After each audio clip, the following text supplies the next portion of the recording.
guys, so thank you so much for tuning in to yet another episode of Music with a Twist. Now, in our feature today, I am speaking to Amy Ward-Wurst, and Amy is actually an American songwriter based in Kansas City.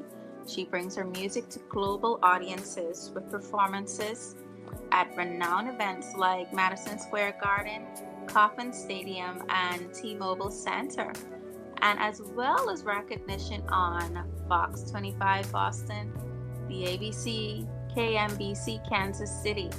Now, in films and television, she contributes as a songwriter, singer, and producer, including A California Christmas City Lights that's found on Netflix, The Wedding Date, Say Yes to the Dress, I know that one, NCIS, my favorite, General Hospital, The Young and the Restless, just to name a few.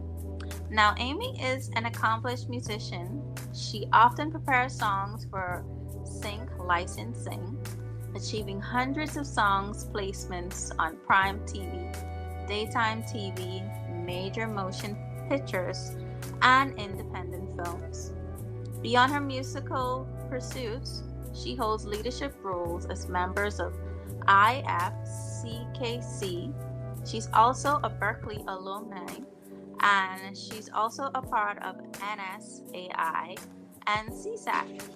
With a degree from the prestigious Berklee College of Music, Amy has received accolades from the New York Songwriters Circle Awards, the Songwriter Hall of Fame, and NGPAC.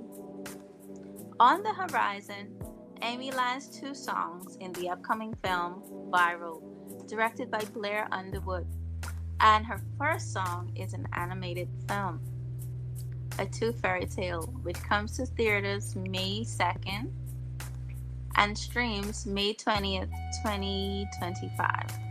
She also orchestrated an audiobook for the children's book We're All Weird by Kristen Heath that will land in 2025. Amy, thank you for being a part of us today. Thank you for having me, Lindera. I'm very honored to be a part of your podcast. Thanks so much. Oh, you're welcome. Now let's start right at the beginning. Now I know you have so many achievements, and it was such a bliss, to read all of it. But I want us to first draw to your film songwriting, and how did your journey into the music business all begin? Well, it started as a professional. It started in New York City. I lived there for a long time, but back in my 20s, I moved there after graduation, after college, and I went to Berklee College of Music in Boston. So after leaving Boston, I came to New York, and there was a Berklee alumni event. And at the event, I reconnected with a former professor. And I remember she had a film and TV company in LA when she was one of my professors during school. But it was a little bit difficult to kind of approach her about, her business, since she was my professor.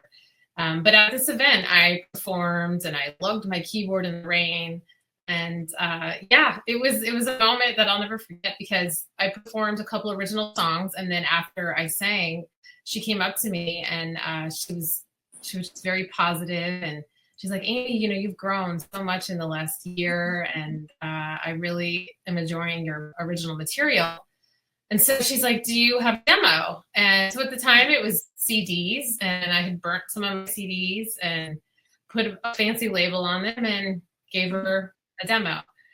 And after the event, I came home, and that's that. But the next day I got a call from the professor, and she's like, Amy, track 2, I have a place for it on ABC. Wow. And so that was the beginning. Yeah, it was literally the beginning of writing for TV. So I'm very grateful for that opportunity. Wow, that's amazing how you hit the ball out of the park right after college. That's like a rare thing for a lot of people, and they would really treasure something like that. That's really amazing, and I treasure that with you. And I know that in your creative process, there's a lot of things that you do with the process, and it may not be as normal as an regular artist or recording artist that sings.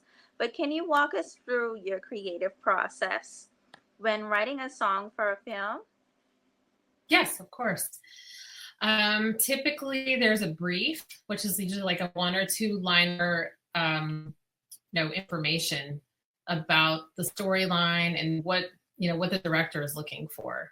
And usually that kind of is included. There is I'd say a specific genre or even artist reference of what they're looking for.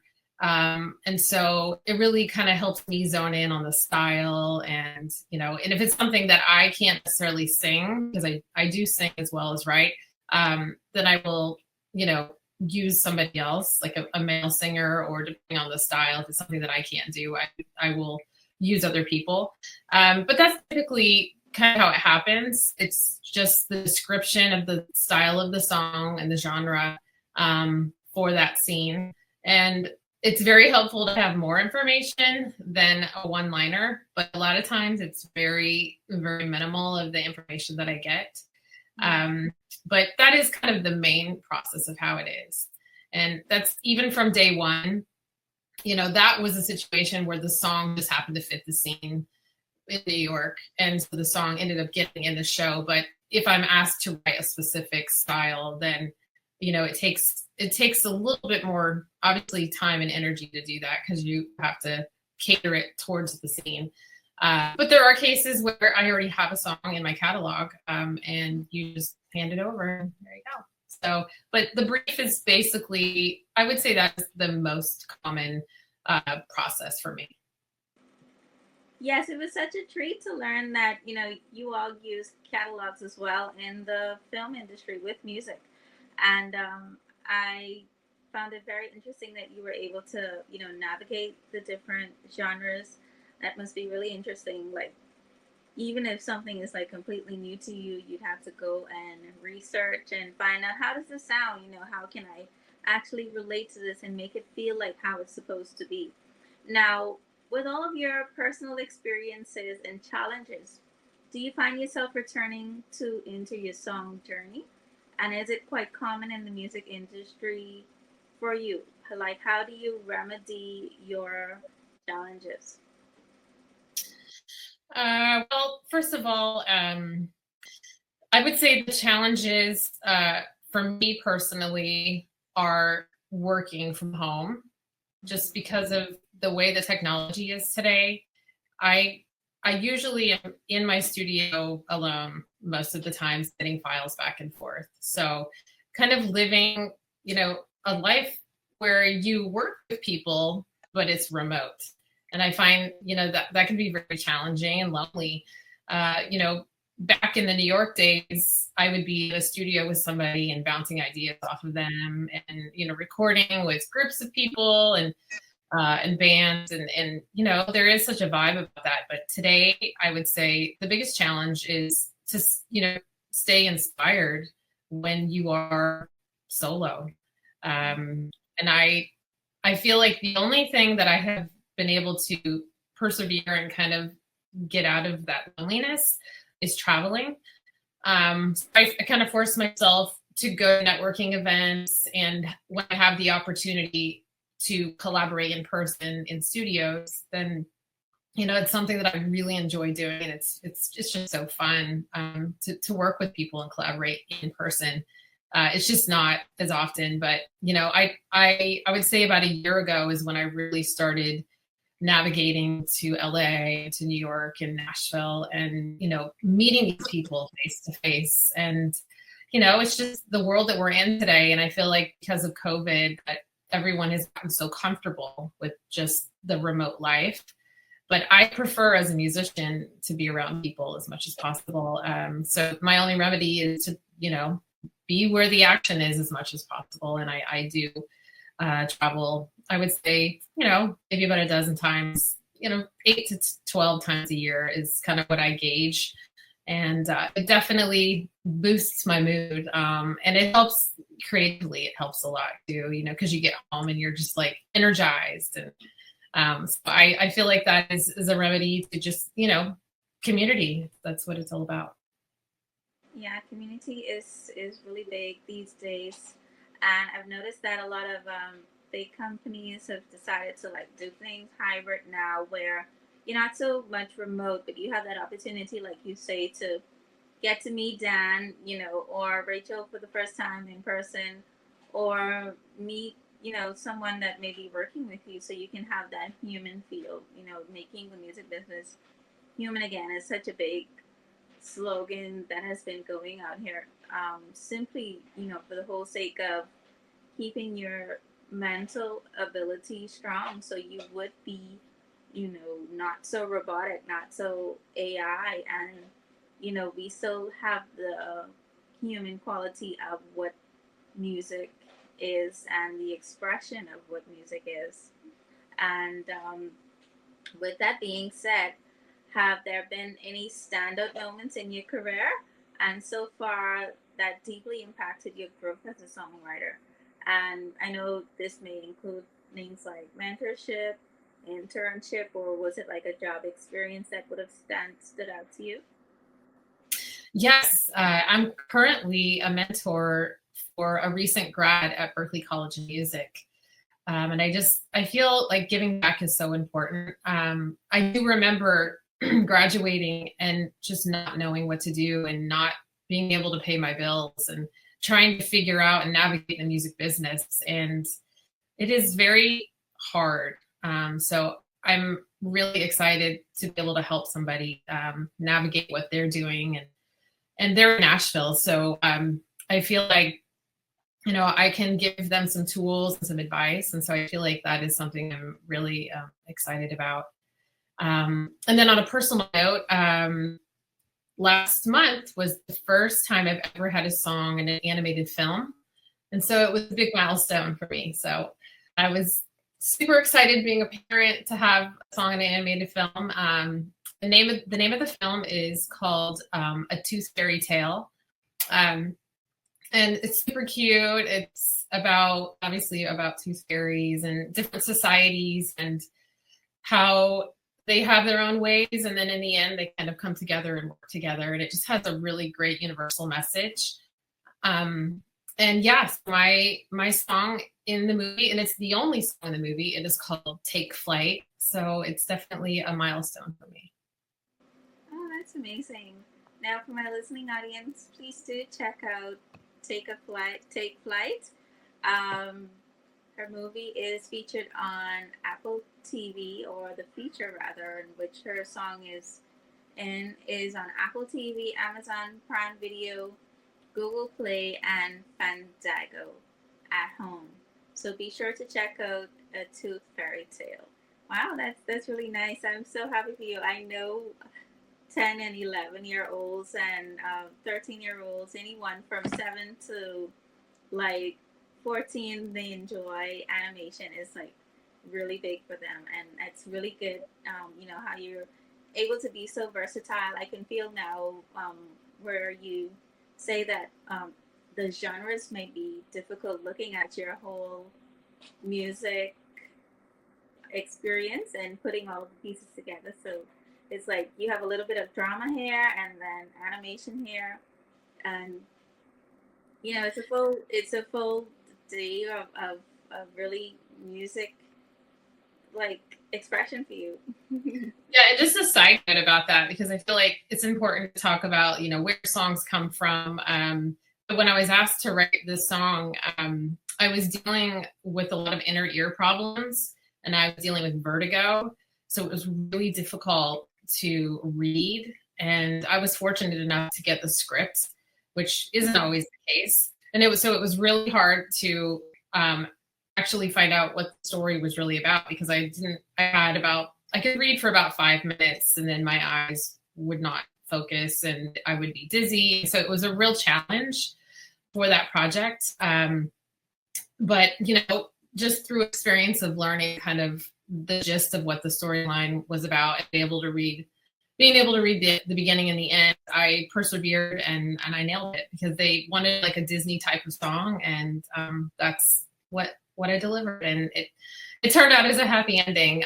But there, that it is just kind of a true testament in life that we have peaks and valleys, and of all the times in my life that I'm writing for an animated film, I'm dealing with reading problems and dizziness, and yeah, so it was about over a year that I was going through lots of therapy for me to actually, kind of be normal. And I'd say I'm about 90% normal now, but we have to persevere in life and believe in ourselves and believe in your craft. And so that was a big challenge for me, but I'm glad that I persevered, and the song turned out really cool. Yeah, I can totally, hear the mentorship coming out of you right there. And yeah, I do believe, that a lot of artists who are starting out, whether in the recording artist field or music, film, artistry, with songwriting, it's so important to believe in yourself, and specifically with your craft and knowing what you do. And thank you, Amy, for sharing how you overcame your challenges. And I'm super happy to hear that you're 90% better now. So that's a really good thing to know. Now, apart from your family and actually managing, your projects as they come and go, how do you balance writing for yourself versus writing for film, music projects? Honestly, I don't write for myself as much anymore, which is a little bit kind of makes me sad, but I'm very blessed to have opportunities that are coming my way. And it still fills my heart to be able to put on a different hat, to write an R&B song, or to write a blues song, or write a Disney song, or a jazz song, because it's still a part of me. I learned about so many different styles of music in college and used to perform every genre you can imagine. And so it's like, it is a part of me. So in a way, even if it's for projects, I feel a personal connection to it. So the balance is, me kind of putting my personal touch into the projects that actually, come my way. But it's just not as many, personal things. And I'm okay with that. I'll take the work over, just writing right. Yeah. Well, I guess a good way you can look at it is you, like you say, you get to put yourself into it. So, um, that's just as good. So now, based on some of the highlights and pivotal highs and lows in your career that have established your brand in the industry, how can you say that that has worked out for you? I would say, I've had definitely some highs and lows in my career, but when I think back, especially as an artist, one of the highs for me was singing the national anthem for the New York Knicks at Madison Square Garden. And that is something that I'll never forget. It was just in a moment, kind of like just standing in the middle of the floor and seeing, all the players and the pressure. And I mean, it was a moment that I'll never forget. So that was definitely one of my highs as far as performing goes. And then one other is I was fortunate to open for the Dave Matthews Band, and we got to do a few shows with them. And this was my backup band, and that was just so cool to kind of just live that life, that touring life for a little bit. And yeah, that was just it was a moment, and I treasure that because I think it was so timely to be able to do that, when I was pounding the pavement as a recording artist. So those are like two of my highs, as an artist and as a songwriter. And then I think the lows are, just in general, when you go through the peaks and valleys as a musician, you kind of, and this isn't even just being a musician, but I feel, you have to kind of come out of the dark. And when when there's not work coming in, you have to stay focused, and you have to see the light and kind of come out of the storm, and just keep working on your craft regularly. And if we're all going to have moments that are just difficult. But I feel like I've had those lows, and tomorrow is another day, and you just have to stop and acknowledge, look where I was at, back in my 20s, and look how far I've come. And I think that, if you just kind of assess the situation, we all have bad days, but, if you can think about what you have accomplished and where you continue to grow, then I think it's easier to come out, of that loneliness or that depression or whatever you want to call it as a musician. But it's something I remind myself every day of, like, yeah, well, today's a bad day, but tomorrow's a new opportunity. Mm-hmm. It was so interesting to hear that your highs were when you were actually doing, live performances, apart from working remotely or in hybrid and getting to meet people occasionally. Yeah. I mean, being a singer is definitely a big part of my songwriting, and a lot of people think it's separate, but I feel like they have gone hand in hand, because if you're a singer, then you understand melody, you understand lyrics, you understand the ebbs and flows of a song. And so it's not separate for me. I don't have to sing on a song to get it in a show, and I'm, completely fine with that. But I feel like, there really is a marriage of an artist and a songwriter, and I have carried that throughout the years. And so it is a big highlight of me. Even singing the national anthem, it was a moment. Oh, wow. Thank you so much for sharing that with us. Now, as we are wrapping up, what advice would you like to give up and coming film songwriters looking to build a sustainable and fulfilling career? My advice would be, as cliche as it is, network, network, network. It's so important to just constantly be seen. And I've been learning that a lot in the last year. If you show up at an event and somebody remembers you and they remember your good vibe, that's important too. Staying positive is such an important asset. No one wants to work with a grumpy, songwriter or an artist or composer. And, you have fun. That's what music is about, is having fun and reminding yourself. That's why part of the reason that you're a musician is because it's fun, and work on your craft every day. I mean, it is so important to constantly work on your craft. And there's so many elements to working on your craft, depending on what you do. But if it's singing, sing every day, do scales. If it's writing songs, it could even be as simple as just analyzing music and listening to music. And listening to different styles of music is very important.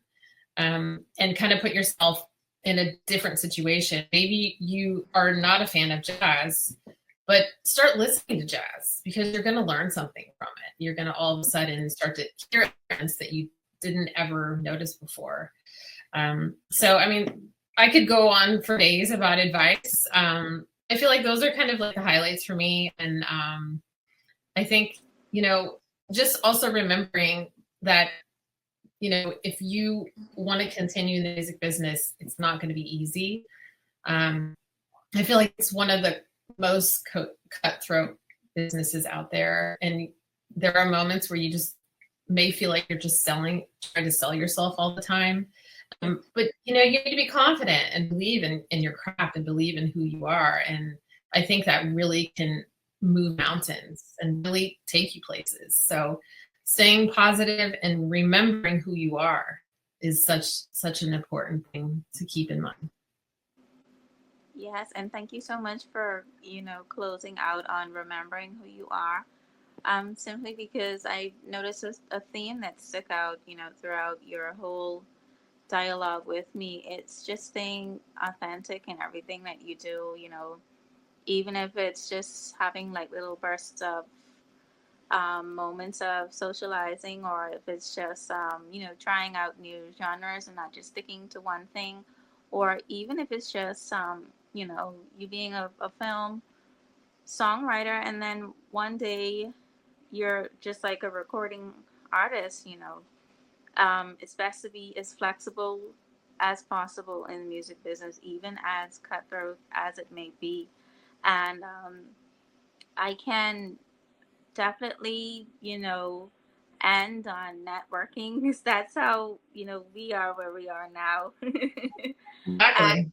yes, and it's such a pleasure to have this opportunity to speak to you, Amy. I'm all the way in the Bahamas and you're in Kansas City. Yay! Yes. I know. I wish we were closer. You're a Yeah. lovely host. Yeah, someday. Someday, yeah. I was telling my kids that we want to come to the Bahamas sometime, so we'll have to meet up. Yes, most definitely. Well, Yeah. Amy, it's a treat you being with us today, and thank you so much for all of this. Now, can you let our listening audience know how they can get in contact with you, if possible? Yes. So my official website is amyward.com. I'm on LinkedIn. It's Amy Ward-Wurst. I'm on Instagram, which is Amy Ward lowercase music underscore music. Sorry. Facebook, Amy Ward. It's all my name. But yeah, I feel like the socials, and on YouTube, it's also my name. IMDb. There's a few Amy Wards because there's a lot of actors and actresses, but it's Amy Ward 15.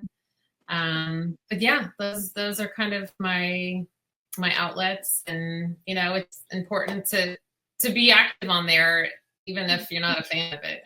I'm not a huge fan of it, but it's part of the world we're in today. So yeah, that's my info. Yes. And thank you so much for sharing that. You take care now. All right, Lindera, thank you so much. I really appreciate You're this welcome. opportunity. Take Aw. care. Take care now. Bye-bye. Bye. Well, guys, it was such a pleasure to speak with Amy today. Now, I do hope for my listening audience, those of you who may be recording artists or film songwriters or just songwriters in particular, if you'd like to connect with Amy, or if you're interested in this business, don't be afraid to leave, find a community, and get networking. Be sure to like, subscribe, and share. You can find Music with a Twist on YouTube. We're basically on all of the major platforms. And thank you for listening.